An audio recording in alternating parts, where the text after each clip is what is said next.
Hello everyone. Today is 19 नवंबर और आज हम अपना नेक्स्ट टॉपिक स्टार्ट करेंगे, that is stages of development. हमने डेवलपमेंट के डोमेन्स के बारे में पढ़ लिया है। अब हम पढ़ेंगे कि डेवलपमेंट के स्टेजेस क्या क्या होती है, कि पहले बच्चा कौन सी स्टेज में होता है, फिर बाद में कौन सी स्टेज में आता है, उनके एज के अकॉर्डिंग हम पढ़ेंगे। फर्स्ट स्टेज आती है कि प्री नेटल स्टेज, जब बच्चा वूम्ब में होता है। ठीक है, जब बच्चा वूम में होता है तो उस टाइम भी बच्चा ग्रो करता रहता है, उसका फिजिकली कॉग्निटिव डेवलपमेंट भी होता है। ठीक है, जब बच्चा जो होता है वो 280 डेज के लिए वूम में होता है, दैट इज़ 42 वीक्स। ठीक है, ये क्वेश्चन आता है कि वूम में बच्चा कितने टाइम के लिए होता है इन प्री नेटल स्टेज। ठीक है, तो फिर आएगा आंसर 280 डेज एंड 42 वीक्स। तो उसके उस दौरान बच्चे का फिजिकल डेवलपमेंट बहुत तेज़ी से होता है। ये भी क्वेश्चन बहुत आता है, ये क्वेश्चन ऐसे घुमा के आता है कि बिफोर बर्थ फिजिकल डेवलपमेंट कब सबसे ज़्यादा होता है। तो जन्म से पहले बच्चे का जो फास्टेस्ट ग्रोथ होती है फिजिकल डेवलपमेंट में वो होती है प्री नेटल स्टेज में। प्लीज़ ये ध्यान रखना, ठीक है। फिर आता है इन्फेंसी। इन्फेंसी में आता है नियोनेटल स्टेज। इन्फेंसी को नियोनेटल भी बोलते हैं। ठीक है, ये होती है 2 से मतलब जन्म से 2 वर्ष तक। ठीक है, इसके अंदर क्या होता है, बच्चे की जो रैपिड फिजिकल ग्रोथ है ना वो बहुत जल्दी होती है। आप लोगों ने देखा होगा जब बच्चा जन्म लेता है तो वो बहुत छोटा होता है और 1 साल के अंदर उसकी एक अच्छी खासी ग्रोथ हो जाती है। ठीक है, तो इसके अंदर जो आफ्टर बर्थ जो सबसे ज़्यादा फिजिकल डेवलपमेंट वो होता है इन्फेंसी में। ठीक है, फिर आता है अर्ली चाइल्डहुड। अर्ली चाइल्डहुड सबसे ज़्यादा इम्पॉर्टेंट है, सबसे ज़्यादा, क्योंकि अर्ली चाइल्डहुड से बहुत क्वेश्चन आते हैं, क्योंकि इसी के अंदर लैंग्वेज का जो डेवलपमेंट है वो सबसे ज़्यादा अर्ली चाइल्डहुड के अंदर ही होता है। ठीक है, तो अर्ली चाइल्डहुड में बच्चे का हाँ होता है 2 से 6 वर्ष एज। और उसमें जो बच्चे की जो होती है टॉय एज होती है, इसमें बच्चा खिलौने से बहुत खेलता है। ठीक है, और प्ले एज होती है, बच्चा खेल खेल करके सीखता है। ठीक है, इसके अंदर बच्चा जो होता है जो उसकी फिजिकल ग्रोथ होती है वो भी बहुत तेज़ी से होती है। ठीक है, इसमें बच्चा प्री गैंग एज भी बना बोलते हैं कि बच्चा थोड़े बहुत गैंग बनाने लग जाता है, अपने दोस्तों के साथ रहने लग जाता है, बट इतना ज़्यादा नहीं रहता। बट प्री गैंग एज भी इसको बोलते हैं। क्वेश्चन आता है कि प्री गैंग एज कौन सी है, pre natal, infancy, later childhood, early childhood. तो आंसर आएगा अर्ली चाइल्डहुड। ऐसे ही टॉय एज के बारे में ऐसे क्वेश्चन आ जाते हैं कि टॉय एज कौन सी है, तो आंसर आएगा अर्ली चाइल्डहुड। और ये भी आ जाता है क्वेश्चन कि कौन सी ईयर होता है अर्ली चाइल्डहुड का, तो आएगा आंसर 2 से 6 साल। ठीक है, इसी के अंदर जो बच्चा होता है टेम्प्रेरी फ्रेंडशिप करता है, मतलब वो ऐसा नहीं होता कि भाई ये मेरा दोस्त है, वो अभी दोस्त है वो हमेशा रहेगा। ठीक है, बच्चा कुछ टाइम के बाद दोस्तों को भूल भी जाता है, ऐसे ही होते हैं। ठीक है, और सबसे ज़्यादा इम्पोर्टेंट होता है कि सेंसिटिव पीरियड होता है ये लैंग्वेज के लिए। लैंग्वेज सबसे ज़्यादा जो बच्चा एक्वायर करता है। ठीक है, एक्वायर का मतलब होता है जो अपने आप ही सीख जाता है, ना कि उसे हमें लर्न करानी पड़ती है, वो होता है 2 से 6 वर्ष। ठीक है, अर्ली चाइल्डहुड के अंदर बच्चा लैंग्वेज को अपने आप सीख जाता है, सबसे सेंसिटिव पीरियड होता है। जैसे तुम बच्चे को लैंग्वेज सिखाओगे वो वैसे सीख जाएगा। एक नहीं 2 लैंग्वेज में आप उससे बात करोगे तो वो दोनों सीख जाएगा, बहुत ईजिली सीख जाएगा। और ठीक है, ये सबसे ज़्यादा सेंसिटिव पीरियड होता है। फिर आता है इम्पॉर्टेंट पीरियड फॉर सोशलाइजेशन। अगर इस टाइम पे अगर हम बच्चे को घर के अंदर रखेंगे, बंद रखेंगे, उसको किसी से ज़्यादा घुलने मिलने नहीं देंगे तो बच्चा सोशल नहीं हो पाएगा।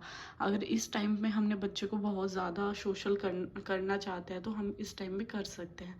यही सबसे ज़्यादा इम्पोर्टेंट होता है लैंग्वेज के लिए, सोशलाइजेशन के लिए, ग्रोथ के लिए। ठीक है, ये सबसे ज़्यादा इम्पोर्टेंट स्टेज होती है। इसके अंदर कहते हैं ना कि एक ऐड भी आती है कॉम्प्लान की, कि बच्चे का जो विकास होता है वो 5 साल तक बहुत ज़्यादा होता है। तो यही है कि बच्चे का जो विकास होता है 2 से 6 साल सबसे ज़्यादा तेज़ी से होता है। ठीक है, इसमें हम बच्चों को जिस दिशा में डालेंगे वो उसी साइड ही हो जाता है। ठीक है, अगर उसकी लैंग्वेज हमने अच्छी रखी, हमने इसी टाइम पे अगर बच्चे को इंग्लिश में बात करने लगे तो वो इंग्लिश ऑटोमेटिकली ही सीख जाएगा, ना कि उसे रूल्स या फिर टेंसेस वगैरह लर्न करने पड़ेंगे। ठीक है, फिर आता है लेटर चाइल्डहुड।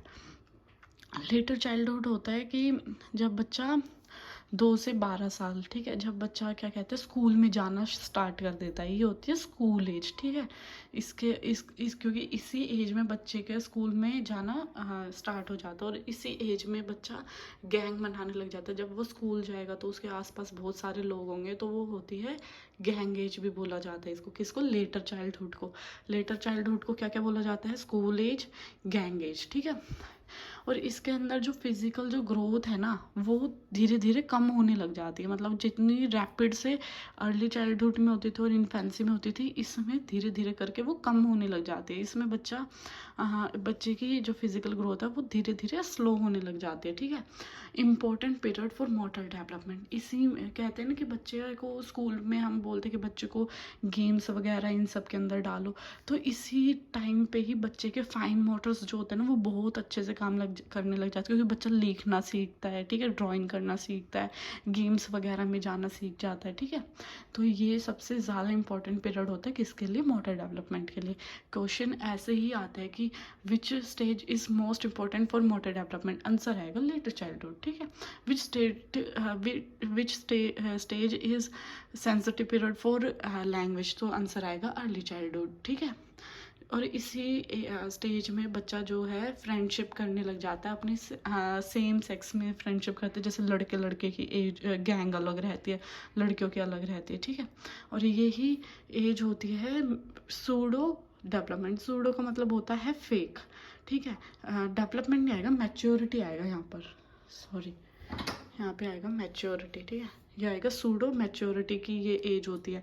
इसमें बच्चे को लगता है कि वो बहुत मैच्योर हो गया है, ठीक है, उसको सब पता है। ये ऐसे एक फेक मैच्योरिटी आ जाती है बच्चों के अंदर, ठीक है। अब इसके बाद आएगा एडोलसेंस। अब आता है एडोलसेंस। एडोलसेंस होता है 12 से 18 ईयर्स। इसे ट्रेडिशनल या फिर ब्रिज पीरियड भी बोलते हैं। ट्रांजिशनल पीरियड इसलिए बोलते हैं क्योंकि इसमें बच्चा एकदम से चेंजेस आने लग जाते हैं बच्चे के अंदर, ठीक है, इस साल के अंदर। जैसे कि स्टैनली हॉल ने कहा है कि adolescence is the period of stress and storm, puberty and early puberty, ठीक है। तो स्टैनली हॉल ने बोला है कि एडोलसेंस जो होता है वो स्ट्रेस एंड स्टॉर्म का पीरियड होता है, क्योंकि इसके अंदर बच्चे के अंदर बहुत से चेंजेस होते रहते हैं। जैसे फिजिकल चेंजेस आते हैं उसके अंदर, मेंटली चेंजेस आने लग जाते हैं, एकदम से बहुत ज़्यादा मैच्योरिटी आने लग जाती है। तो इसमें ये पीरियड होता है स्ट्रेस एंड स्टॉर्म का। और जैसे कि आप लोगों को पता है कि इसमें हम पढ़ाई के टाइम पे भी हमारे ऊपर बहुत प्रेशर होता है कि हम क्या करें क्या ना करें, ये कहाँ लेके जाएगी चीज़ें। तो सब लोग गलत लगते हैं इस टाइम पे हमको, मतलब बच्चों को, कि सामने वाला तो गलत है, मैं सही हूँ, सामने वाला ऐसे क्यों बोल रहा है। बहुत जल्दी गुस्सा आने लग जाता है हम लोगों को, ठीक है, इस पीरियड में। और जैसे कि इसमें भी एक होता है अर्ली एडोलसेंस, जो होता है 12 से 16 ईयर्स। इसमें फीलिंग ऑफ रिवोल्ट रहती है कि सब लोग तुम्हें गलत लगता है कि नहीं, ये गलत बोल रहा है, मैं सही हूँ, ठीक है। तो और फिर आता है लेटर एडोलसेंस। लेटर एडोलसेंस होता है 16 से 18 ईयर्स, ठीक है। इसके अंदर हम लोग ना पता क्या करने लग जाते कि एक जो सामने जो कोई है उसको हम ना अपना, मतलब उसको हम अपनाने लग जाते कि इसकी तरह ही मुझे रहना है। मतलब उसके हाँ, मतलब जैसे कि तुम्हें सलमान खान उस टाइम पे पसंद हो, तो बच्चे मतलब उसी की तरह करने लग जाते, उसी की तरह चलने लग जाते, हेयर स्टाइल बनवाने लग जाते हैं, ठीक है।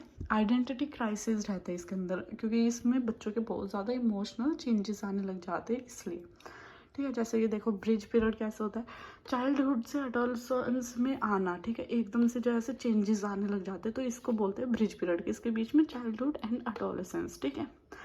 फिर इसके अंदर क्या कहते हैं ईटिंग डिसऑर्डर्स भी होने लग जाते हैं कि इसमें एडोलसेंस में। एक होता है एनोरेक्सिया नर्वोसा। इसके अंदर जो ये मोस्टली लड़कियों के अंदर होता है कि लड़कियों को लगता है कि हम बहुत मोटे हो रहे हैं, तो वो फास्टिंग करने लग जाते हैं, बहुत ज़्यादा फास्टिंग करने लग जाते हैं, खाना पीना छोड़ देती है, ठीक है।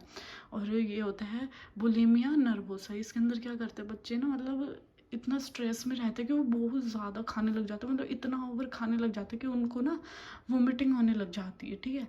ये दो डिसऑर्डर्स होते हैं, ईटिंग डिसऑर्डर्स हो जाते हैं किसी किसी बच्चों में। जैसे एक है एनोरेक्सिया नर्वोसा और एक है बुलिमिया नर्वोसा, ठीक है, ये हमें याद रखना है।